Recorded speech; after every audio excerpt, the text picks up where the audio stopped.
¿Está con nosotros? Podemos sentirnos desanimados, pero ¿quién es nuestra fuerza? Dios. Podemos estar muy cansados, pero ¿quién es nuestra fuerza? Amén. Así que, ¿qué le parece si en este tiempo de intercesión tenemos dos motivos de intercesión bien importantes en este día? Uno, vamos a orar porque el Señor renueve las fuerzas de aquel que se siente débil. Amén. Pero vamos a interceder por los niños, no simplemente por hacer una mera celebración o entretenerlos. En un mundo y en una sociedad y en un país donde le niegan a una mujer por el sistema de salud tradicional o público tener inseminación artificial, es el mismo país que es gratis y promueve el aborto. En una sociedad donde está mal corregir a los niños y hablarle de Dios, es la misma sociedad que nos dice que desvirtuemos la identidad de nuestros hijos. Los niños son los primeros discípulos que el Señor les va a pedir cuenta. Amén. Los niños son las primeras ovejas que el Señor te va a decir cómo pastoreaste.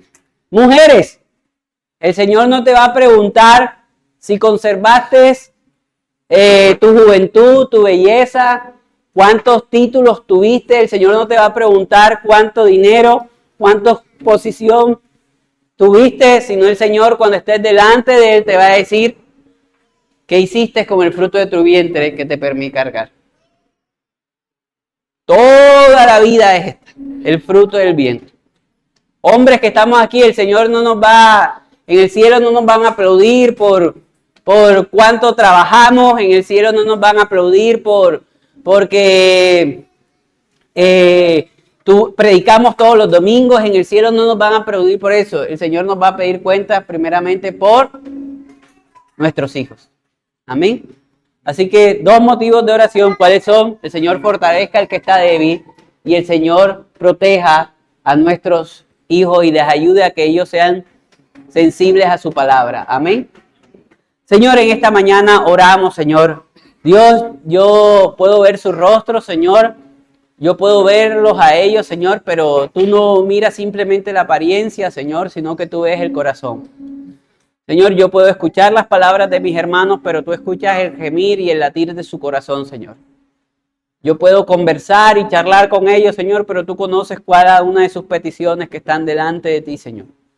Yo te pido, Señor, por todos aquellos, Señor, que se sienten débiles, Señor, en el caminar contigo, tú los fortalezcas.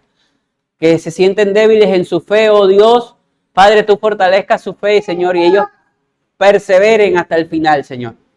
Que peleen la buena batalla de la fe, Señor. Yo te pido que aquel que está débil, Señor, en decir que no puede más con su familia, Señor, fortalécelo, Señor.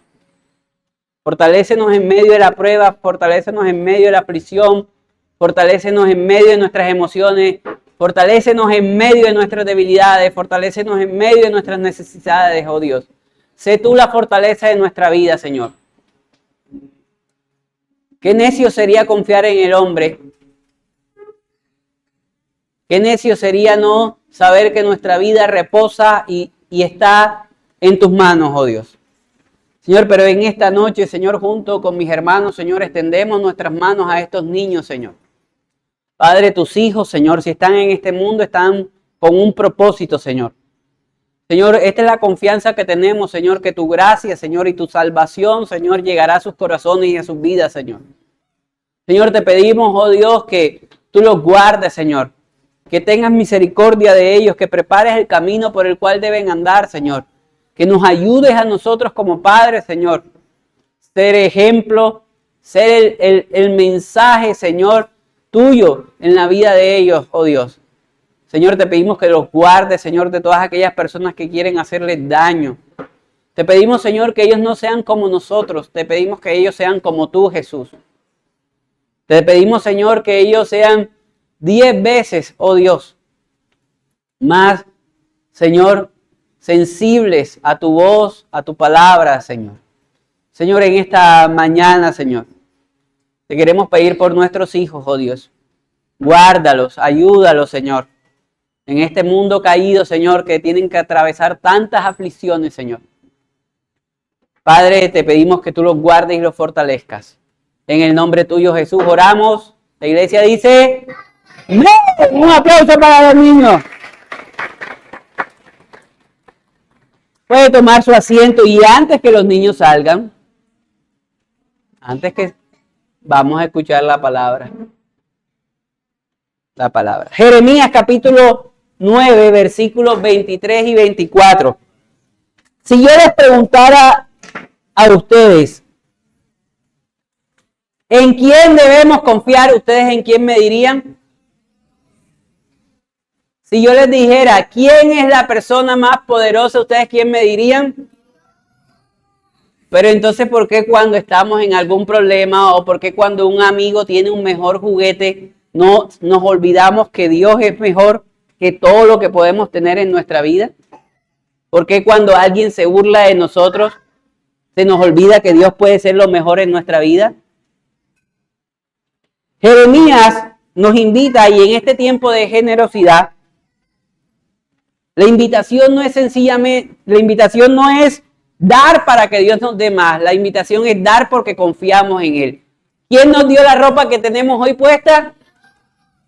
¿Quién nos dio el alimento? ¿Quién nos dio la casa que tenemos? ¿Y quién nos va a dar lo que necesitamos? Amén. Jeremías hace una invitación y es a confiar en Dios y no en nada material. Mis hermanos, ¿qué es lo más material en lo cual usted está confiando? ¿O en qué es lo que usted más está confiando materialmente hoy? De pronto usted está confiando en que la cosa va a mejorar después de las elecciones. Yo veo gente esperanzada en que pasen las elecciones. Y dice, no, yo creo que esto se va a convertir en... O sea, veo a la gente y me dan una expectativa como si la gente esperara que esto iba a ser Suiza. O sea, veo, mis queridos hermanos, los tiempos cada vez son más difíciles, sea cual sea que sea el gobernante de turno. Nuestra confianza no está en el cambio de gobierno, nuestra confianza está en el Dios que nos sostiene aún en medio del desierto. Amén. Yo veo gente que confía tanto en su trabajo, confía porque es su fuente. Claro, el trabajo es una fuente de bendición. Amén. Pero si el trabajo se está convirtiendo en la misma excusa y en el mismo obstáculo para servir a Dios, para honrar a Dios y para alabar su nombre, ya el trabajo no es una bendición. Amén. Yo veo gente que confía tanto en un tío, en un familiar, y básicamente cuando tú confías tanto, no hablo de confianza de apoyo, hablo de esta confianza de sustento, de provisión. Queridos hermanos, y quiero decirte lo siguiente, mírenme para esto, cuando tu confianza y tú ves a tu provisión como a alguien, un ser humano, tú serás vulnerable que ese ser humano pase los límites en tu vida. Abuses, te ultrajes, porque tú confías en esa persona y tú dices, si me dice que me tengo que tirar del Pumarejo, me tiro. ¿Me hago entender? Si me dice que me tengo que hacer, porque es que él es el que dan la plata de la planilla para estas elecciones. No, mis hermanos, nosotros no confiamos en el hombre para salvación. Amén. Pero muchos de nosotros confiamos en el dinero. Pastor, pero si yo no tengo dinero, bueno, ya somos dos, mis hermanos. Nosotros no seguimos al Señor para ser ricos. En ninguna parte de la Biblia dice que tú eres cristiano para ser rico. ¿A cuántos le vendieron esa idea? Ven a la iglesia para que te vayas. ¿Y a cuántos nos ha ido mal aún estando dentro de la iglesia? Amén. Pero a veces confiamos en el dinero, más de lo que debemos tener, pero a veces olvidamos a Dios por el dinero que no tenemos. Mira, siempre el dinero es un factor importante en la vida de nosotros. Cuando no lo tienes, te sientes sin valor. Y cuando lo tienes, te olvidas de que Dios es tu proveedor. Jeremías capítulo 9, versículo 23 al 24, dice de la siguiente manera. Del 23 al 24 dice, lo tienen, se me perdió aquí. Miren lo que dice. El Señor dice, el Señor dice que no se enorgullezca el sabio de ser sabio, ni el poderoso de su poder, ni el rico de su riqueza. Si alguien se quiere enorgullecer, que se enorgullezca de conocerme y de saber que yo soy el Señor, que actúo en la tierra con amor, justicia y rectitud. Pues es lo que a mí me agrada, yo el Señor lo afirmo. Mis hermanos, no tenemos nada de qué enorgullecer. No tenemos nada de qué jactarnos. Es que yo hoy estoy usando Tierra Santa.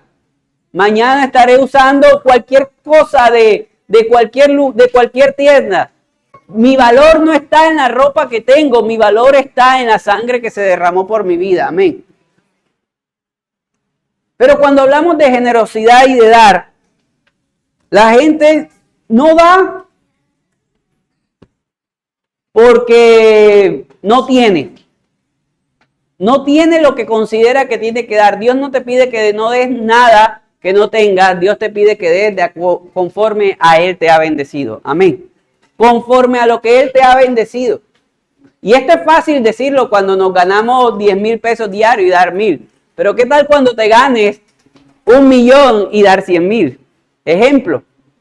Sabemos que no vivimos en la ley del diezmo. Amén. Si no vivimos como generosos. Pero a veces también nos exaltamos. Y mírenme para acá, yo quiero decirte algo. Dios tiene la oportunidad o puede darte la oportunidad a ti de bendecirte financieramente. En esos momentos que mejor financieramente esté, y cuando hablo de estar mejor financieramente, no hablo que seas millonario, no, esta mejora financiera que tú necesitas. Cuando estés cuando ganes ese mejor sueldo, cuando tengas esa mejor casa, cuando tengas eso mejor, cuando tengas esa mejor empresa, cuando tengas ese mejor negocio, no te enorgullezcas de eso, sino enorgullécete de lo que dice el Señor, sino de haberlo conocido y de confiar que Él gobierna con justicia, con rectitud y con amor. ¿Sabes cómo se llama ese? La providencia de Dios. ¿Qué es la providencia de Dios? Que Él gobierna el universo con justicia, con sabiduría y con amor. Así que si usted ya dio en esta mañana, invito a que incline ahí su rostro. Vamos a orar. Si usted no ha dado, puede decirle a Carlos que pase por él. Pero vamos a orar y dígale, Señor, ayúdame a confiar en ti, sea cual sea la necesidad que usted tenga hoy. ¿Hay alguien que tiene alguna necesidad económica en esta mañana? Levante ahí su mano. Levántela sin pena. Necesitamos que el Señor provea para pagarle a los hermanos de Aires. Vamos a levantar la mano sin pena. Y yo le pido que a cada uno, así usted haya levantado su mano, extienda su mano sobre aquellos que tienen una necesidad. Usted le pide al Señor, Señor, ayuda a mi hermano en cualquiera que sea su necesidad. Padre, en esta mañana, gracias porque si hay algo que nos podemos sentir dichosos, Señor, es que te tenemos a ti. Si te tenemos a ti, lo tenemos todo. Y si no te tenemos a ti, no tenemos nada, Señor. Pero ¿a quién tenemos nosotros en los cielos sino a ti, oh Dios? Que nos miras con ojos de amor, de rectitud y de justicia. Te pido, Señor, por todos aquellos, Señor, que tenemos alguna necesidad financiera, oh Dios. Señor, dos cosas te pido, Jesús. Una, te lo rogamos y te lo imploramos, Señor, si es tu santa y buena voluntad. Que nos proveas, que nos ayudes. Pero dos, oh Dios, que aquella necesidad económica que hoy nos apremia o que necesitamos, no nos robe la paz, el gozo, ni mucho menos nos lleve a dudar en nuestras vidas. Fortalece nuestros corazones y nuestras vidas. En tu nombre, Jesús, ¿cómo decimos? ¡Amén! Un aplauso al Señor. Démosle un aplauso a los niños que van a salir a su clase. Un aplauso para los niños.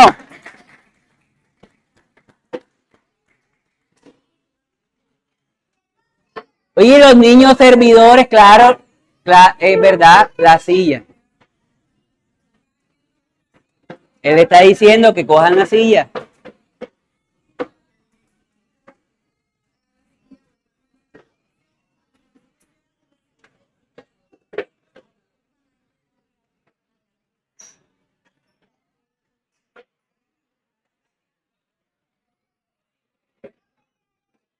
Hermanos, solamente nos faltan 8 años para que la iglesia crezca más. Tenemos un buen semillero ahí. Bien. En esta mañana creemos que la palabra del Señor es poderosa. ¿Cuántos pueden decir amén? Así que en esta mañana vamos a ser bendecidos con la predicación de Miguel en esta mañana así que ayúdenme a recibirlo con un fuerte aplauso a Miguel.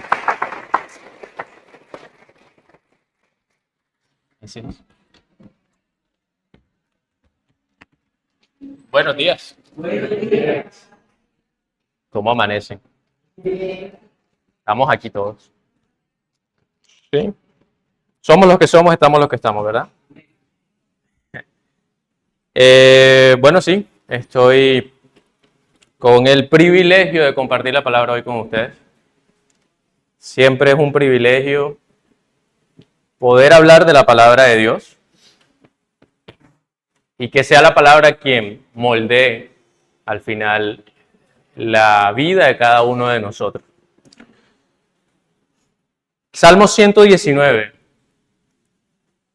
versículo 176 dice: yo anduve errante como oveja, extraviada. Busca a tu siervo, porque no me he olvidado de tus mandamientos. 119, versículo 176. Lo repito para todos nuevamente. Yo anduve errante como oveja extraviada. Busca a tu siervo, porque no me he olvidado de tus mandamientos. Gracias, Iván. ¿Oramos?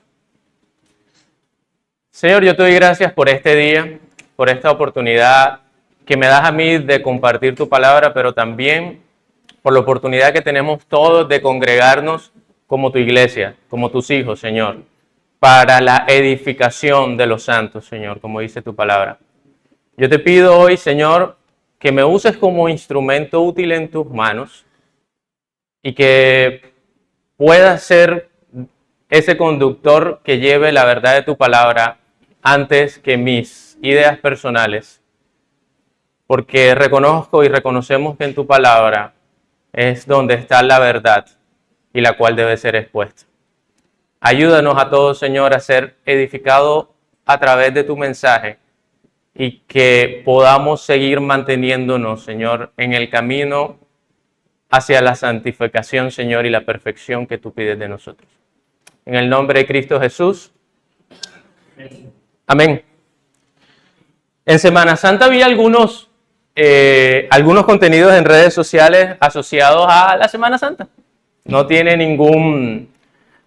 o sea, no es nada raro que para cada época del año, sea cristiana o no, hayan contenido específico por cada época. Y suele pasar que el contenido esté más enfocado o se desarrolle mayor contenido de personas que no creen en la palabra, hablando de cómo debería ser la palabra o cómo debería ser la vida de aquellos que creen en la palabra. Es como aquellos que no se han enfrentado a la verdad diciendo cómo es la verdad. Es muy común ver esto. Aquellos que no tienen la misma fe que nosotros tenemos nos dicen cómo debe ser tu fe. Y en uno de estos vi un video de un apologista en una universidad que estaba recibiendo preguntas de personas con el micrófono en la mano, normalmente personas que están dentro de un campus universitario, haciendo preguntas bastante intelectuales. Digamos que es uno de los argumentos más grandes de por qué no creer en la palabra como el principio rector de verdad de cualquier persona en la tierra. Y esta persona le decía una pregunta bastante compleja y le decía: ¿cuáles son los requisitos para ingresar al cielo? Respóndanlo en la cabeza, no me lo digan. La respuesta tajante de esta persona que estaba haciendo apología es perfección. No le dio mayor explicación. Y esta persona intelectual del campus dijo: lo agarré. Ya. No necesito conversar más, pero prosiguió y le dijo, entonces existen personas hoy en el cielo, dado a que ninguno es perfecto. Y la persona le dijo tajantemente, sí. Bueno, ahí el intelectual hizo cortocircuito en su cabeza y dijo, pero ¿cómo? ¿Cómo esto es posible que exista personas que hayan cumplido el requisito del cielo, que es perfección, sin ser perfectos? Pues ninguno de nosotros es perfecto. Y él le dijo, tienes razón, ninguno de nosotros es perfecto. Pero la forma en la que estas personas entran en el cielo es porque confían en uno que fue perfecto. Y lo fue perfecto en todo. Me causó curiosidad que además su respuesta me confrontó como creyente porque la respuesta daba tajantemente la descripción no tanto de lo malo que somos, porque también lo expone, dice, porque a causa de que todos hemos pecado estamos destituidos ¿de qué? De la gloria de Dios. Pero él dice, bueno, ingresamos a este cielo ni siquiera porque creemos en este, o sea, no es la fe en la fe de este que fue perfecto en todo, porque eso me dejaría en el camino de mis obras. ¿Sí me hago entender? Creer solamente en porque Él lo hizo, no, es creer que en lo que Él hizo, o sea, su fidelidad, la fidelidad del que fue perfecto en todo, a la palabra de Dios y a la ley, fue su acto el que me da a mí la entrada a este cielo, porque su acto fiel a la justicia de Dios fue perfecto. Entonces la creencia sobre la fidelidad de este que cumplió todo es suficiente para que yo sea justificado como perfecto. Acabemos la prédica. Yo creo que con eso podemos nosotros ir y reflexionar por cómo vivimos. Pero surge entonces la duda, ¿no?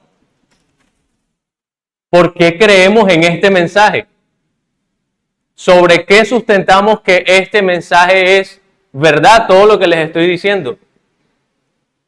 ¿Se han preguntado por qué creemos en este mensaje que les acabo de resumir? La razón del Evangelio es la fidelidad de Jesucristo y su obra redentora en la cruz. No es más nada que decir sobre eso. ¿Por qué creer en esto? ¿Cuál es la razón? ¿Por qué este mensaje genera más preguntas que respuestas al que no cree? Bueno, hay dos criterios que me gustan mucho, y esto no es una clase de apologética, ni tampoco me voy a enfocar exactamente en cómo defendernos hasta los que no creen, pero sí sería bueno tenerlo muy claro. Y el primero es que la honestidad del libro completo de la historia de la Biblia es brutal. ¿A qué voy? Que es un mensaje escrito por imperfectos, para imperfectos, inspirado por el Espíritu del que sí es perfecto. Se los repito, es un mensaje escrito por imperfectos, para imperfectos, inspirado por el Espíritu de aquel que sí es perfecto.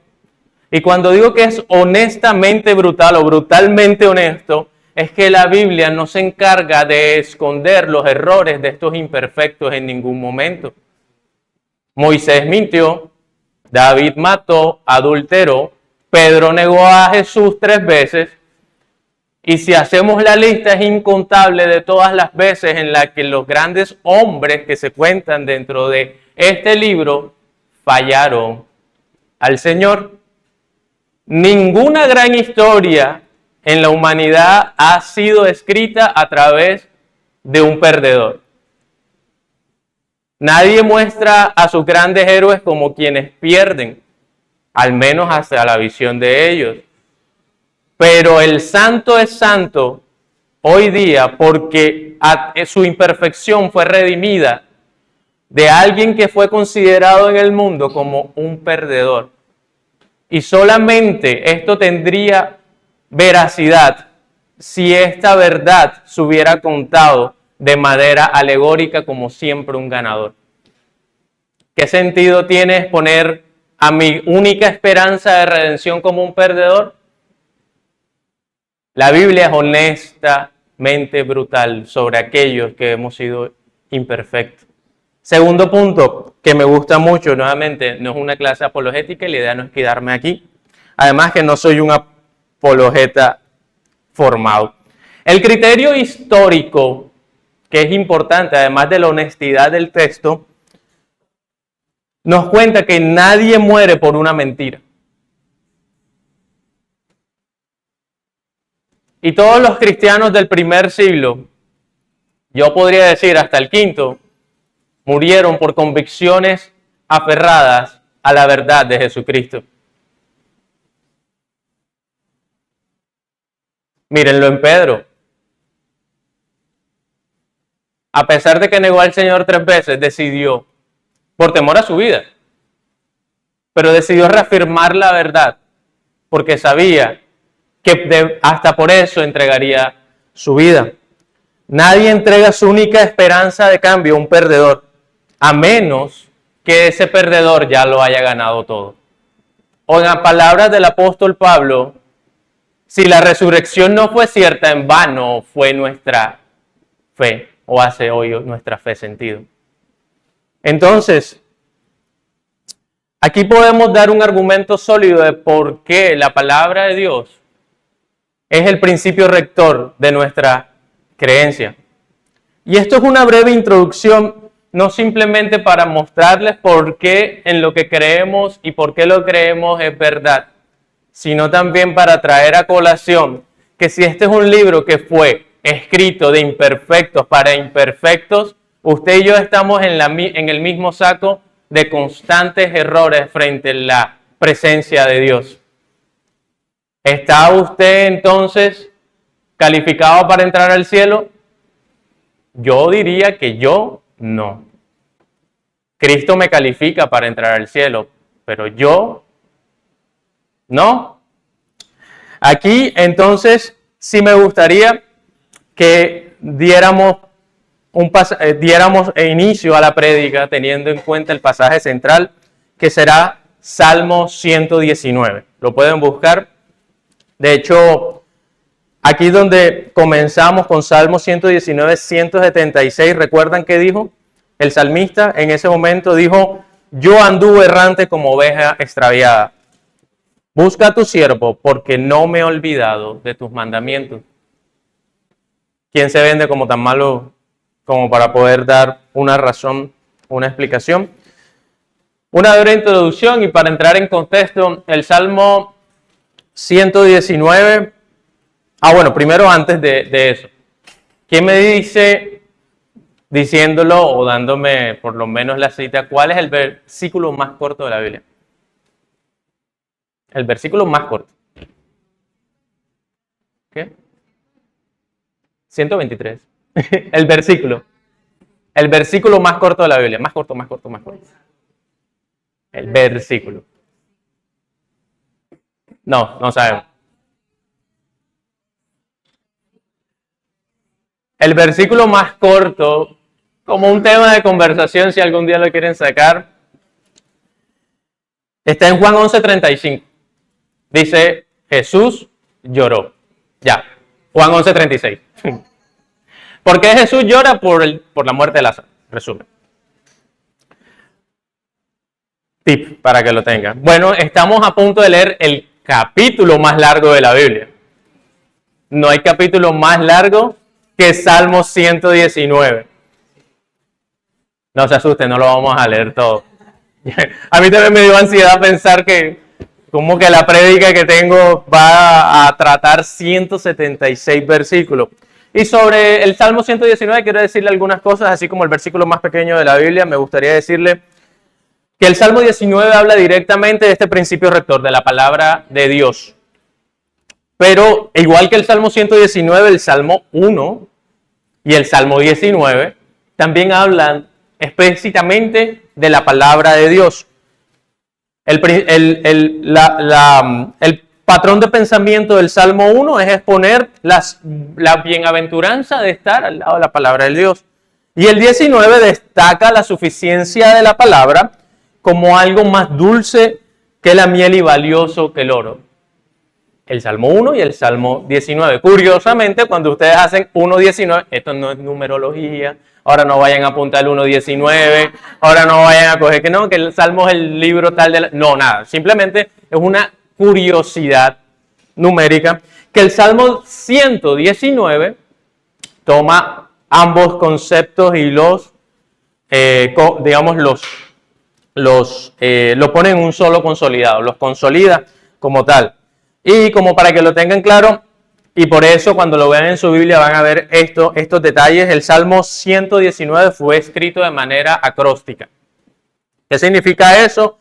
Que el Salmo 119 contiene 22 estrofas enfocadas a que cada estrofa es la letra una letra del alfabeto hebreo. Por eso ustedes verán, por ejemplo, que el Salmo 119 comienza con un encabezado que dice Aleph. Aleph es la primera letra del alfabeto hebreo. Ya voy a salir de esto, que esto a mí me apasiona, pero yo sé que ustedes de pronto. En total quiero que tengan en cuenta esto, que cada una de estas estrofas tienen 8 líneas y que cada estrofa, que son 22, al tener 8 líneas, 22 por 8 son los 176 versículos que ustedes van a ver en el Salmo. La labor que hizo este salmista es un arte. Hizo un acróstico que tuviera en cuenta contar palabra por palabra. Es como las décimas. Si al que sabe hacer décimos entiende décimas.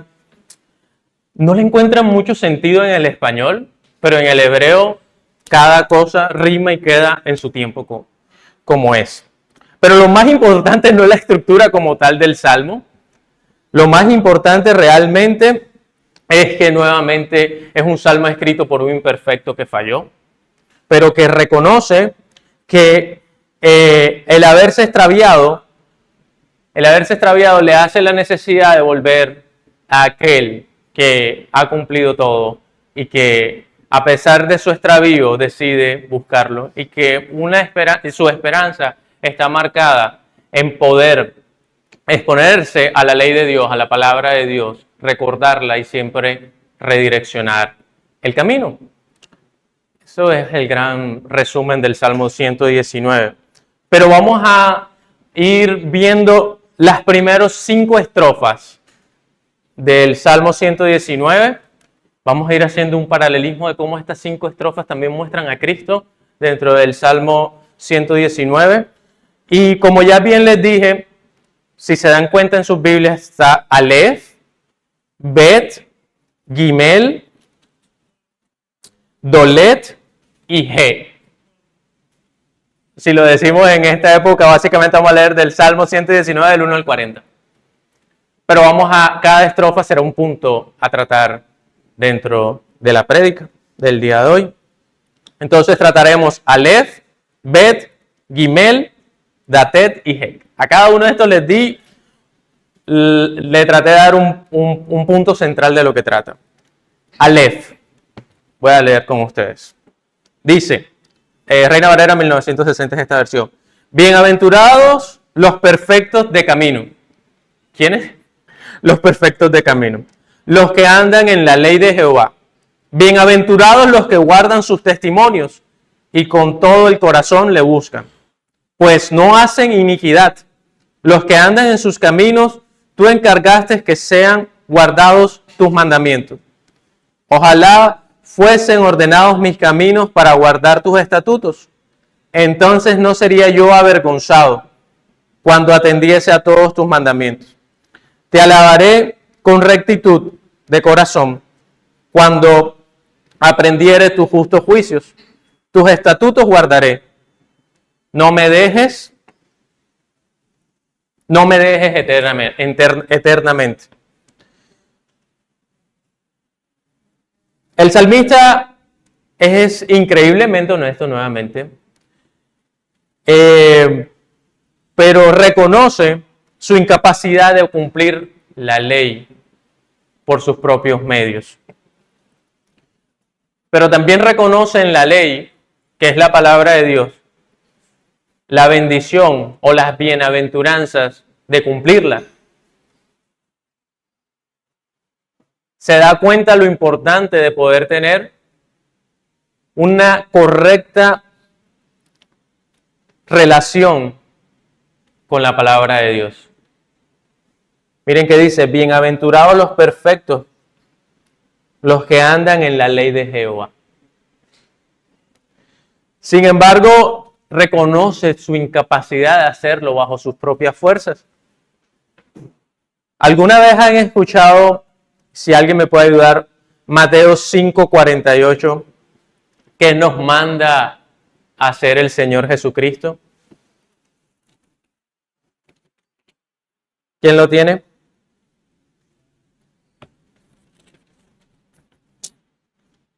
Yo los leo, yo lo tengo.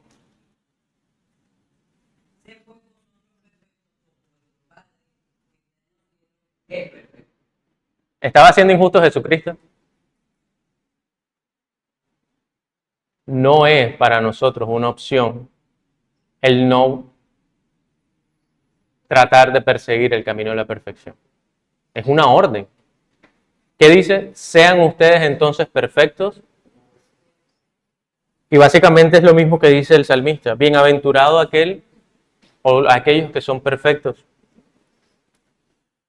Pero la vida cristiana comienza con la honestidad de reconocer que soy imperfecto y que necesito encaminarme hacia la perfección. ¿Qué pasa? Que si nosotros no entregamos nuestra única esperanza a aquel que sí cumplió perfectamente la ley y la justicia de Dios, estas bienaventuranzas no las vamos a vivir nunca en nuestras vidas. No las vamos a poder experimentar. De hecho, si no lo hiciéramos, el salmista dice que seríamos hallados con vergüenza al frente de Dios. Miren lo que dice 119:6. Entonces, no sería avergonzado cuando atendiese todos tus mandamientos. Si quisiéramos nosotros cumplir la totalidad de los mandamientos, que no son solamente 10, son más de 500, ¿cuánta vergüenza tuviéramos al frente del Señor? Y Jesús pide que seamos perfectos también. Es verdad que el Señor no busca perfectos, sino más bien aquellos que están enfermos. Pero una vez lo encuentras, no puedes poner tu mano en el arado y mirar hacia atrás. Has sido seleccionado como imperfecto caminar un camino de perfección, para que seas como la luz de la aurora, que va en aumento hasta que el día amanece, hasta que puedan ser conforme a la estatura del varón perfecto, que es Jesucristo. Dios nos ha dado 3 herramientas o 3 recursos para caminar hacia esa perfección: el Espíritu Santo, la oración y la palabra de Dios. ¿Qué nos ha dado el Señor? El Espíritu Santo, la oración y la palabra de Dios. Sin los 3, ese camino será muy difícil. Se te hará difícil entender quién es el Hijo, por qué el Hijo sí cumple a perfección lo que tú no puedes. Pero no es simplemente un tema de experiencia mística alrededor de tus experiencias personales, malentendiendo cómo actúa el Espíritu Santo. No es simplemente orar por orar, porque si oráramos de acuerdo a nuestra percepción de vida, de hecho no seríamos ni escuchados. La palabra dice, no reciben porque no saben pedir. ¿Por qué no sabemos pedir? Porque no conocemos su perfecta verdad. Si quisieran organizar estas herramientas o, digamos, estos 3 recursos, yo diría que sería mejor decir su palabra, su espíritu y la oración. Si la palabra de Dios no hace parte del principio rector de aquellos que estamos en el camino de la perfección, no vamos a poder experimentar sus bienaventuranzas. Voy rápido para hacer 40 versículos. Vamos a leer Bet del 9 al 16. ¿Con qué limpiará el joven su camino? ¿Quién lo puede leer ahí? ¿Con qué limpiará el joven su camino? ¿Con qué? Con guardar tu palabra. Con todo mi corazón te he buscado. No me dejes desviarme de tus mandamientos. En mi corazón he guardado tus dichos. ¿Para qué? Para no pecar en contra de ti. Bendito tú, oh Jehová. Enséñame tus estatutos. Con mis labios he contado todos los juicios de tu boca. Me he gozado en el camino de tus testimonios, más que en toda riqueza. En tus mandamientos meditaré, consideraré tus caminos, me regocijaré en tus estatutos. No me olvidaré ¿de qué? De tus palabras. ¿Quién puede buscar Juan 1? Juan 1 del 1 al 5 y Juan 1 del 12 al 14. Y Juan 1 del 12 al 14. Todavía no lo lean, por favor. Entonces, este camino de perfección necesita que alguien lo dirija, pero que también lo limpie. Que quite la suciedad, que lo enderece. ¿Cómo limpiará el joven su camino? ¿Cómo? Guardando la palabra de Dios. El salmista dice, oh Señor, en mi corazón he guardado tus dichos para no pecar en contra tuya. La santificación es una voluntad de Dios. La santificación significa que fuimos apartados para Él. Pero no es algo que viene por esfuerzo propio y que no se sostendrá con nuestros dichos, con nuestras experiencias vividas. Solo se sostendrá a través de guardar la palabra de Dios. El joven limpia su camino guardando la palabra, buscando a Dios con todo corazón y evitando desviarse. No es a fuerza de voluntad. Nunca será a fuerza de voluntad. Por eso está la gracia de Dios. Nunca será por nuestros actos que podríamos llegar a cumplir con la ley. Quiero que recuerden algo, la ley por Jesús no ha sido abolida, al contrario, ha sido afirmada. Y esto no lo estoy diciendo yo ni me lo inventé, eso viene directamente de Él. Yo no vine a abolir ninguna ley, dijo Jesús. Al contrario, vine a afirmarla. A Dios le place que su iglesia sea santa. Es decir, a Dios le place que seamos apartados para Él. A la luz de la palabra de Juan, ¿quién lo tiene? Juan 1, del 1 al 5. ¿Quién me puede ayudar leyéndolo?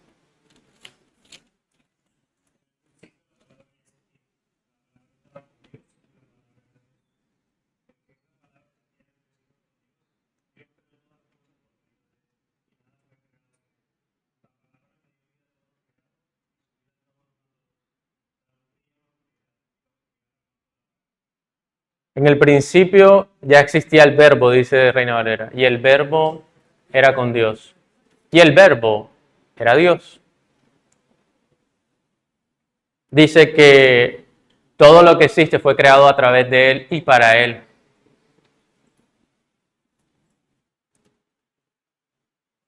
Hermanos,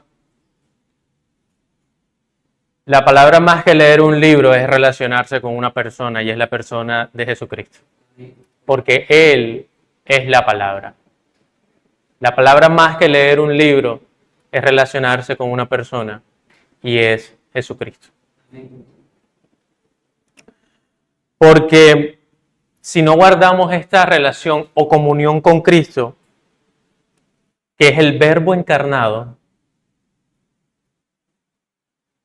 estamos perdidos. Juan 1, del 12 al 14.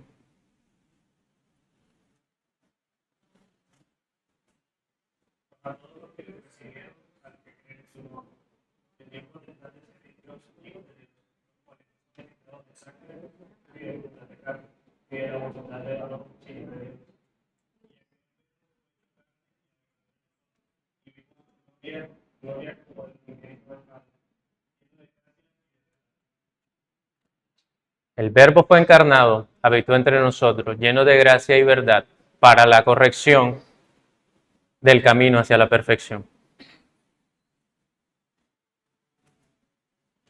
El Verbo encarnado es la palabra de Dios vivo. Y esa es nuestra gran esperanza. No hay otra.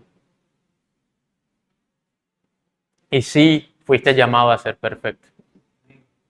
No nos traguemos el mensaje humanista de que sí, todos somos malos, imperfectos, pero al conocer al Señor somos demandados a seguir su camino. La santificación, ese camino, no es por esfuerzos de imitar, sino más bien viene por una transformación propia de la comunión con Jesucristo. Gimel. Vamos a leer Salmo 119, del 17 al 24. Haz bien a tu siervo, que viva y guarde tu palabra. Abre mis ojos y miraré las maravillas de tu ley. Forastero soy yo en esta tierra. No encubras de mí tus mandamientos. Quebrantada está mi alma de desear tus juicios en todo tiempo. Reprendiste a los soberbios, los malditos, que se desvían de tus mandamientos. Aparta de mí el oprobio y el menosprecio, porque tus testimonios he guardado. Príncipes también se sentaron y hablaron contra mí. Mas tu siervo meditaba en tus estatutos, pues tus testimonios son mi delicia y mis consejeros. El salmista nos habla que en este camino de santificación, siguiendo la necesidad de cumplir con la palabra de Dios, se van a encontrar con días que no son buenos. Van a encontrar oposición. Mateo 5:11, quien lo puede ir buscando.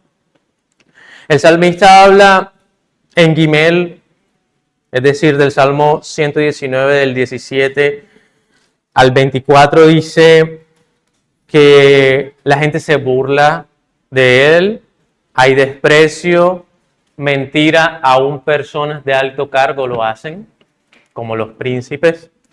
Y su oración es que le haga bien a su siervo, que le permita abrir los ojos en medio de esta dificultad para seguir concentrado en que por encima de las dificultades alcance a ver la bienaventuranza de su palabra. En la prueba, la palabra es nuestra delicia y nuestra consejera. Recordando que si al mundo no le encaja, nosotros somos forasteros, somos peregrinos, que estamos cumpliendo una ley que es eterna y que tiene mayor peso que lo que otros puedan decir de nosotros. Mateo 5:11.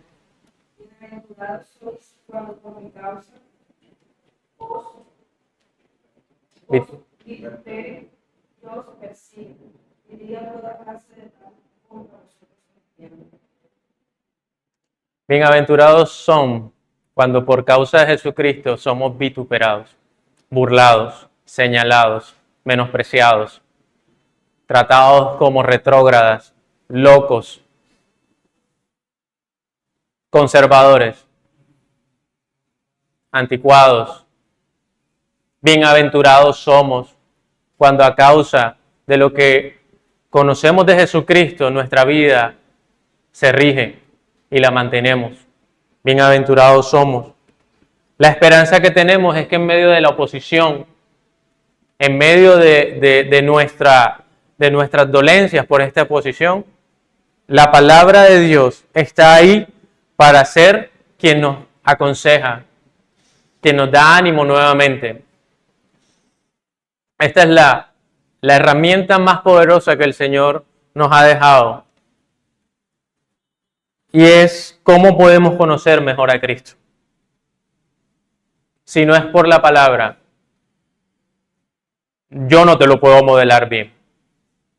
Ninguna clase te lo va a poder exponer mejor. Ningún estudio, ninguna maestría en teología. Si no es por el estudio y la exposición directa a la palabra, no alcanzarás nunca a poder encontrar la palabra como tu consejera, como tu deleite, como lo que en medio de tiempos difíciles te da lo que necesitas para encontrar refrigerio. El salmista bien lo dice. Y les tengo una noticia. No vamos a ser apartados del mundo. Y no porque ustedes ahora, no. Es que la oración de Jesús al Padre fue, no te pido que los quites del mundo, sino antes que los cuidas y los guardes de él, pero que nunca les falte su fe. La única forma de fortalecer esa fe que Jesús dice que no nos haga falta en momentos difíciles es a través de ¿qué? Ya creo que saben por dónde voy, ¿no? ¿Cuál es la parte principal de este mensaje? La palabra de Dios. Dalet, o dichos en términos de números, Salmo 119, del 25 al 32. Abatida hasta el polvo está mi alma, vivifícame según tu palabra. Te he manifestado mis caminos y me has respondido. Enséñame tus estatutos, hazme entender el camino de tus mandamientos, para que medite en tus maravillas. Se deshace mi alma de ansiedad, susténtame según tu palabra. Aparta de mí el camino de mentira, y en tu misericordia concédeme tu ley. Escogí el camino de la verdad, he puesto tus juicios delante de mí, me he apegado a tus testimonios. Oh Jehová, no me avergüences, por el camino de tus mandamientos correré, cuando ensanches mi corazón. El salmista está abatido hasta el alma, tanto que se deshace de ansiedad. Y su respuesta no es rendirse. No es ya déjame aquí, ya estoy muerto, sigan ustedes adelante la misión sin mí. Ya no puedo más. Por el contrario, su respuesta es una petición clara al Señor, pidiéndole que lo ayude a vivificarse, que le enseñe, que le muestre, que le haga entender y que se pueda sustentar en su palabra siempre. ¿Cuántos han vivido momentos de ansiedad? Preparando esta palabra entré en ansiedad. 119 era muy largo. La ansiedad es la estrechez, pero la palabra ensancha nuestros corazones. La ansiedad nos hace así. No nos deja ver. Pero la palabra, dice el salmista, que nos ayuda a ensanchar nuestra visión. Nos da fuerzas para correr conforme a los estatutos del Señor.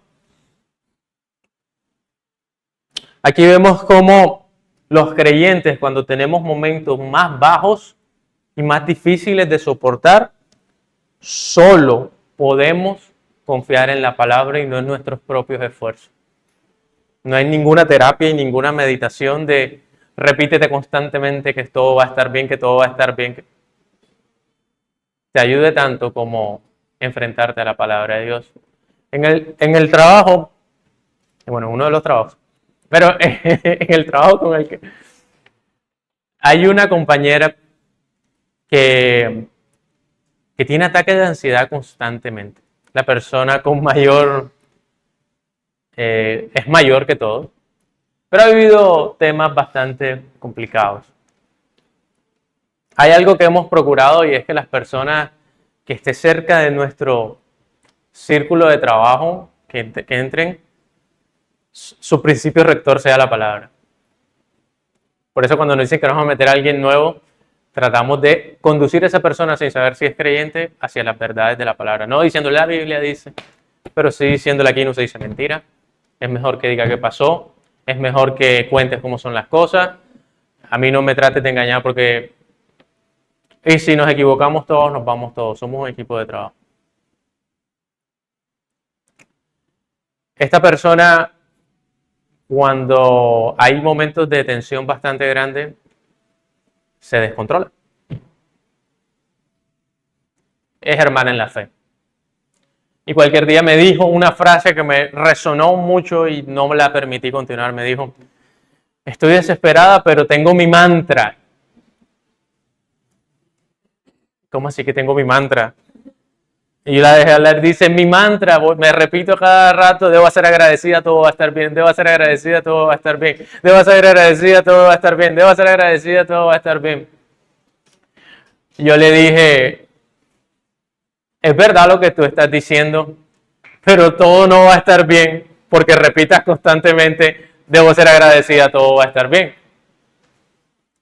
Digamos, aunque esa es una verdad, eso no va a funcionar por una pócima mágica o por una palabra constante de debo ser agradecida, todo va a estar bien. Más bien te voy a enfrentar a la palabra que tú conoces. La palabra dice que cada día trae su propio afán. La palabra dice que si Dios cuida a las aves, ¿cómo no va a cuidar de mí? La palabra dice que yo no me puedo desesperar porque hay uno que está cuidándome aun cuando duermo. Y la palabra dice que si yo me encuentro en momentos de problemas, entonces que acuda a Él. No a mi capacidad de poder repetir no sé cuántas veces en el día, debo ser agradecida, voy a estar bien.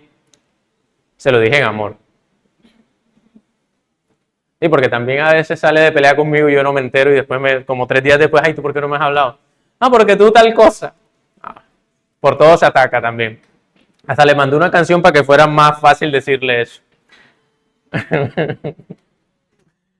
Pero aquí vemos que el creyente imperfecto necesariamente va a requerir que la palabra de Dios sea quien lo dirija, porque si confiara en sus propios métodos fracasará.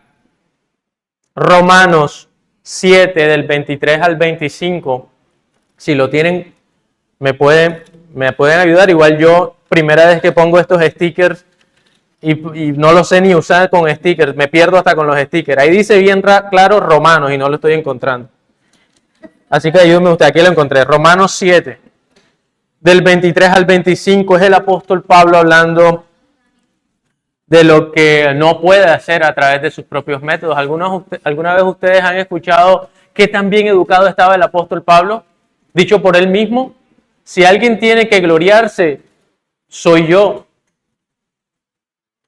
De la tribu de Benjamín, circuncidado al 7º día, en conocimiento de la ley, un fariseo. Fariseo no por como hoy vemos nosotros a los fariseos, sino por conocimiento de la ley, un fariseo. Con tanto celo que perseguía a aquellos estos que eran llamados cristianos del primer siglo, creyendo que él manejaba mejor la ley que aquel Cristo. Romanos 7, si todavía están perdidos igual que yo, Romanos 7 del 23 al 25.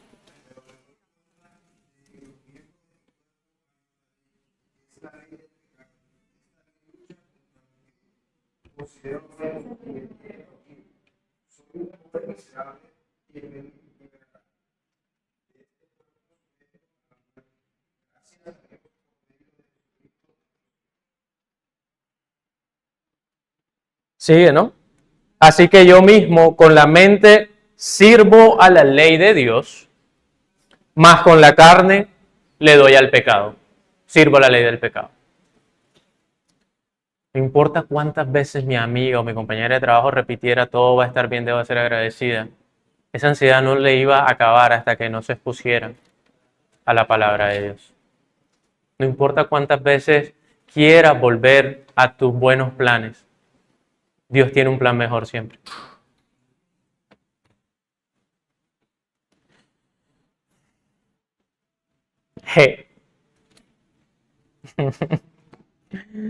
O, dicho de otra manera, Salmo 119, 33, del 33 al 40.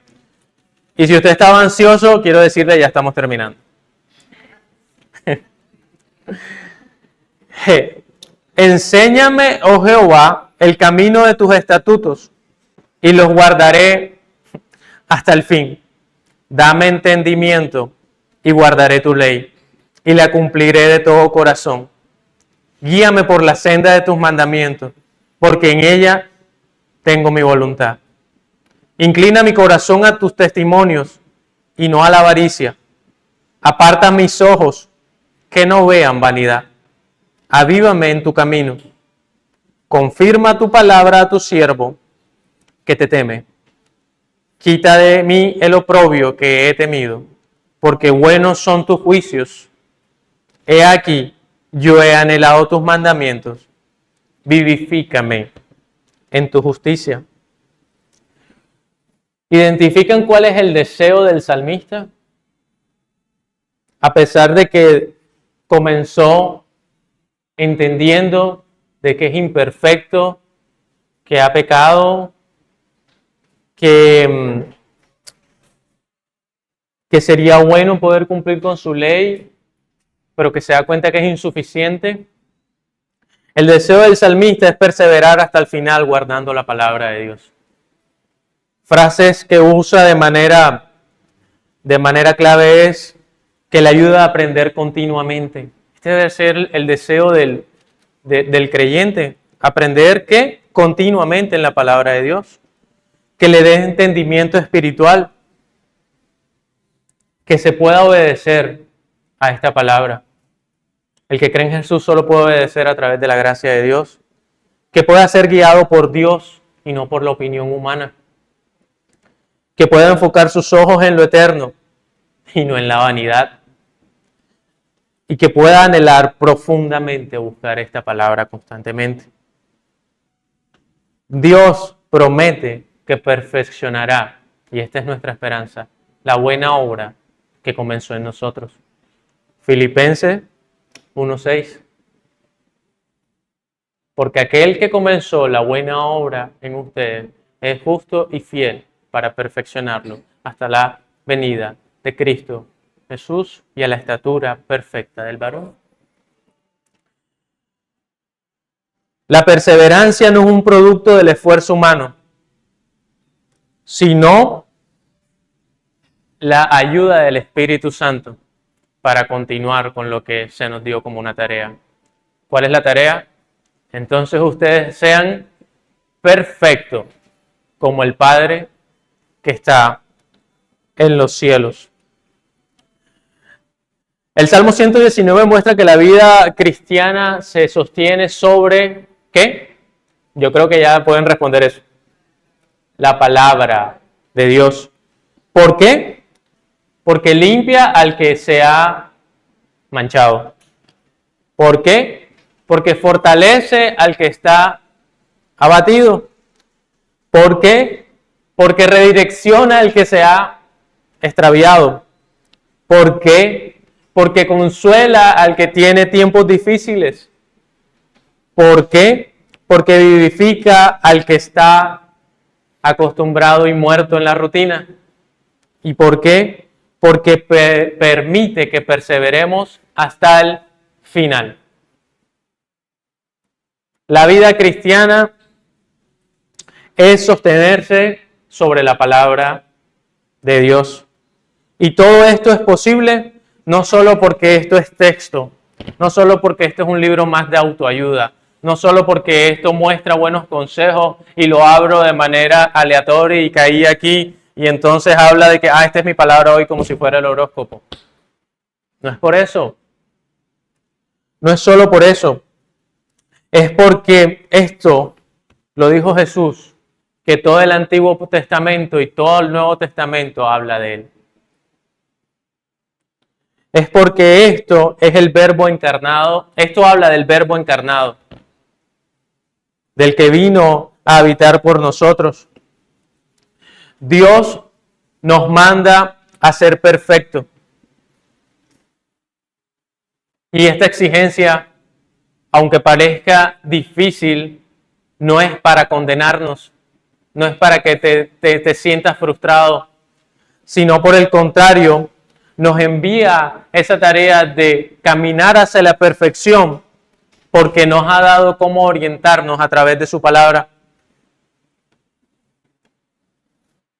¿Cómo nos orienta a través de su palabra? Viendo cómo la vida de Jesús fue suficiente para cumplir todo lo que aparece en ella.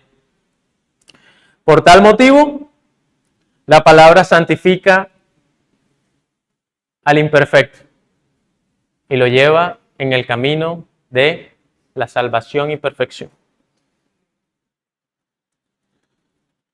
La invitación es que de manera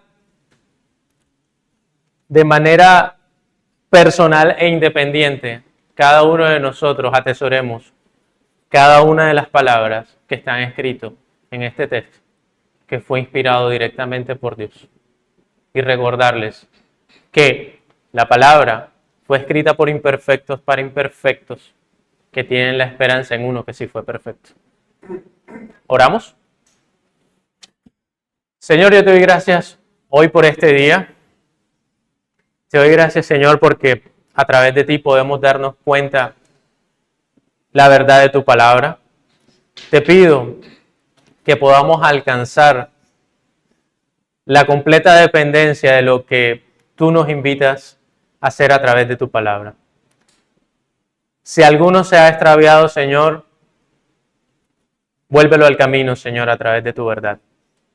Si a alguno se le hace difícil creer, Señor, por lo que viene, como dices tú en tu palabra, Jesús, como tú mismo le dijiste a tus apóstoles, hazle creer por lo que ya ha visto de ti, Señor. Si alguno, Señor, se ha desviado porque ha visto mayor valor en lo que ha aprendido de otros o de sus propias experiencias, Señor, recuérdale a través de tu Espíritu, Señor, que no hay nada por encima de tu palabra. Ayúdanos a ser, Señor, perfectos como el Padre que es perfecto. No nos permita, Señor, caer en la mentira de que no podemos. Porque si estamos contigo, todo es posible. Yo te pido esto por mí, pero también te lo pido por mis hermanos. Que nos dirijas, nos redirecciones y que nos permitas perseverar hasta el final. En el nombre de Jesús, amén. Amén. ¿Cuántos pueden decir amén? Amén. Yo no quiero añadir nada al mensaje de Miguel, pero ojalá de los apuntes que para mí fueron importantes usted pueda tener. Y quiero comentar los apuntes con un versículo que está en ese mismo texto de Salmo 119. El 105 dice, lámpara es a mis pies tu palabra y lumbrera en mi camino. Lámpara es a mis pies. Iglesia, el mensaje de hoy nos debe llevar a pensar la importancia de la palabra del Señor. Tú sigues igual porque no estás expuesto a la palabra de Dios. Porque Miguel dijo algo interesante, Dios al que toma. Es verdad que la Biblia fue escrita por hombres imperfectos, para personas imperfectas, pero por un Dios perfecto. Eso es interesante, porque si Dios se glorificó en aquellos hombres que eran imperfectos para dar su palabra, Dios se va a glorificar también en nosotros, que somos imperfectos, para perfeccionarnos. Amén. Pero una de las cosas que más me llamó la atención del mensaje de mi hijo es tomar a Dios y que Dios nos tomara. O sea, no te tragues el cuento del mensaje que te dice que Dios te ama como eres imperfecto. Sí, Dios nos amó antes de perfeccionarnos, es una verdad. No es que Dios quitó el pecado y nos amó. Dios nos amó con todo y nuestro pecado. Pero me gustó eso que dijo Miguel, que dijo, no te tragues el cuento de que Dios te quiere dejar igual. Si Dios te ha tomado como hijo es para perfeccionarte. Y deberíamos preguntarnos si llevamos creyendo en el Señor un año, unos meses, 10 años, 20 años, y si realmente estamos siendo igual que ayer. Porque el camino de la perfección es hasta que el Señor venga. Amén. Y lo otro de este mensaje que me pareció también particular, y ojalá usted lo haya podido comprender, es la importancia a lo cual nos exponemos a la palabra. Miguel dijo algo, si no te expones a ella no vas a poder ser perfeccionado. Dijo una cosa increíble, no es leer un libro, es relacionarse con alguien, y ese alguien es Jesús. Cuando nosotros tomamos la palabra, también se nos nota la reverencia que tenemos ante ella. Si preguntáramos a tu celular cuál es la aplicación que más lees o que más ves, ¿cuál sería? Digamos que no sea la palabra de Dios porque no hablas leyendo todo el día. Pero ¿en qué número está la aplicación de la Biblia? No, yo leo en papel. Si yo abriera tu Biblia, ¿cuántas Biblias hay en tu casa? Cuando tomamos esto de la palabra, la atesoramos. Iglesia, si hoy se acabara el mundo y hoy hubiese un apocalipsis y tú fueses el único sobreviviente o el único cristiano sobreviviente y tienes una Biblia, tienes todo para continuar. Yo no sé cuál es el apocalipsis que estás viviendo hoy, pero si tienes la palabra de Dios, lo tienes todo. Amén. Y tener este libro es como, yo a veces pienso que la gente pretende que en nuestra humanidad como predicadores digamos algunas fórmulas para el éxito. Nosotros no hablamos de una fórmula que hemos aprendido del éxito, hablamos de la poderosa palabra de Dios. Y esto se nos nota. Ejemplo, cuando tú deseas saber algo que haces, ¿qué? Te informas. Si tú quieres que tu vida se transforme, deberías leer más la palabra de Dios. Cuando tú sientes que estás escuchando algo importante, detienes todo en tu mundo, le dices a tus hijos que se callen, apagas el celular, haces todo, te preparas, aún en una clase magistral. Aún cuando venimos a la iglesia, debemos tomar esta misma opción. Cuando nos exponemos a la palabra, es el mayor acto de reverencia que debemos obtener ante ella, porque es ella la que nos cambia. Amén. Dos anuncios muy importantes, iglesia, que quiero prepararlos a tenerlos en cuenta. El primero es que el 30 de mayo será el evento de mujeres. ¿Qué día? 30 de mayo. El segundo anuncio es que en el mes de finales de junio, principio de julio, estaremos llevando un retiro que si usted quiere participar puede hacerlo como lo hicimos hace unos meses atrás. Puede llegar a hacerlo. Son 3 anuncios. Y 4 anuncios. Y el último, la iglesia de Cartagena de la hermana Marta está viviendo una situación, la misma que vivimos nosotros algunos años atrás, de mudarse y demás. Todos aquellos que entre el grupo de servidores pudimos conseguir o sembrar 400,000 pesos para esta labor. Gracias a Dios ya ellos a la fecha de que conseguimos ya habían conseguido el tema de su arriendo, pero ahora queremos apoyarlos con el tema de un aire. Si usted desea apoyar esto, puede hablar con Carlos, puede hablar conmigo y apoyar esto. Hasta este momento la iglesia ha donado 400,000 pesos, que fue una cosa que hicimos entre los servidores. Pero si usted quiere sumarse, yo pienso que si todos sumamos algo, podríamos seguir en esto. Y cuarto anuncio, ahora los niños están en su actividad. Vamos a pasar, les invito a que usted los afirme, los celebre. Ellos van a servir, ellos han preparado una merienda para nosotros. Así que yo le pido que usted no haga ningún comentario negativo. ¿Me hago entender? Yo tengo un amigo que dice, lo común, ¿cómo es que es? Cuando uno dice, el sentido común a veces no es tan común como creemos. Así que afirme a los niños, celebre, dígale algo bueno a los niños por eso que están dando. Y también vamos a cantar el cumpleaños de la señora Magali en el salón. Un aplauso por la vida de la señora Magali que está cumpliendo años hoy. Así que tomamos la merienda ya y cantamos el cumpleaños allá. Dios les bendiga grandemente.